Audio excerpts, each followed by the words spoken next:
សួស្តីបងប្អូនទាំងអស់គ្នាថ្ងៃហ្នឹងមកជួបខ្ញុំជាមួយនឹងវីដេអូថ្មីមួយទៀតហើយបងប្អូន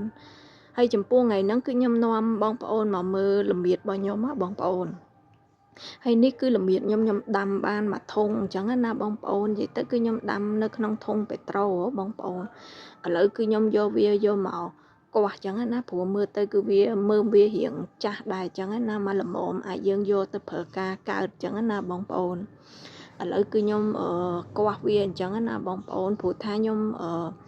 ចង់កោះវាយកទៅធ្វើម្សៅល្មៀតអញ្ចឹងណាបងប្អូនហើយចំពោះម្សៅល្មៀតហ្នឹងគឺវាងាយស្រួលធ្វើអញ្ចឹងណាបងប្អូន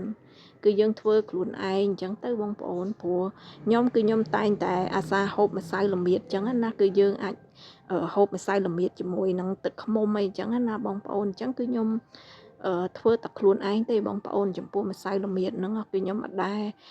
ទិញគេដែរអញ្ចឹងណាបងប្អូនហើយអានេះគឺល្មៀតខ្ញុំនេះបងប្អូនគឺខ្ញុំដាំតែខ្លួនឯងហ្នឹងឯងបងប្អូន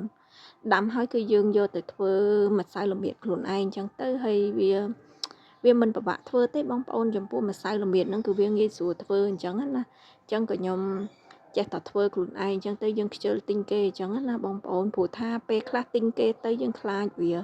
អត់សតអត់អីអញ្ចឹងហ៎បងប្អូនអញ្ចឹងហើយគឺយើង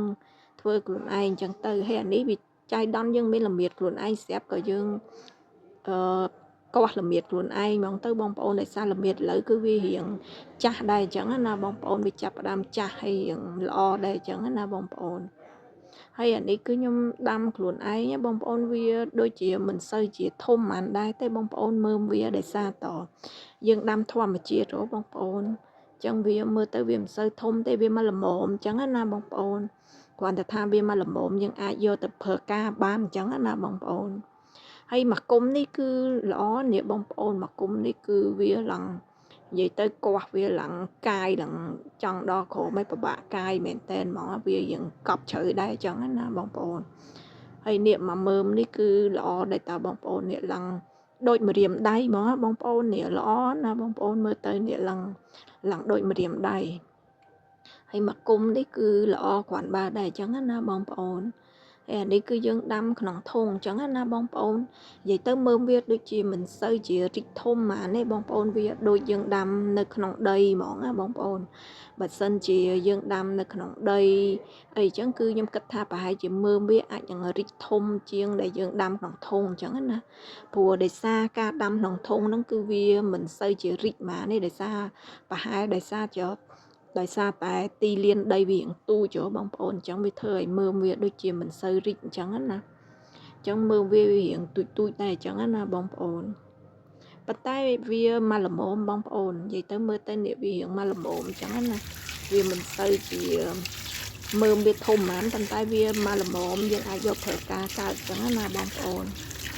ព្រោះអានេះយើងដាំធម្មជាតិអញ្ចឹងណាបងប្អូនយើងអត់ទៅជាបានប្រើជីប្រើអីទេបងប្អូនមិនដូចគេអ្នកលក់អ្នកអីចឹងតែគេមានវិធីសាស្ត្រក្នុងការដាំគេប្រើជីប្រើអីចឹងទៅគឺវាអាចធ្វើឲ្យមើមវាបានធំល្អចឹងណាហើយអានេះយើងដាំធម្មតាស្រួយទឹកអញ្ចឹងគឺវាដូចជាមិនសូវជាមើមវាធំទេបងប្អូនហើយម្យ៉ាងគឺយើងដាំនៅក្នុងធុងផងអញ្ចឹងវាទីលានដីវាទូចអញ្ចឹងទៅក៏វាមើមវាមិនសូវជារីកធំអញ្ចឹងណាប៉ុន្តែគ្រាន់ថាវាគ្មានបញ្ហាអីទេបងប្អូនយើងចេះតែដាក់ធុងដាំអញ្ចឹងទៅដោយសារយើងដាំខ្លួនឯងយើងយកប្រើការខ្លួនឯងអញ្ចឹងគឺវាគាត់ថាមកប្រើការបានអញ្ចឹងណាបងប្អូនឥឡូវអរគុណបងប្អូនដែលបានតាមដានវីដេអូរបស់ខ្ញុំហើយតិចជួយ Subscribe Channel របស់ខ្ញុំមួយផងបងប្អូនអរគុណច្រើនបងប្អូនជម្រាបលាបងប្អូនទាំងអស់គ្នា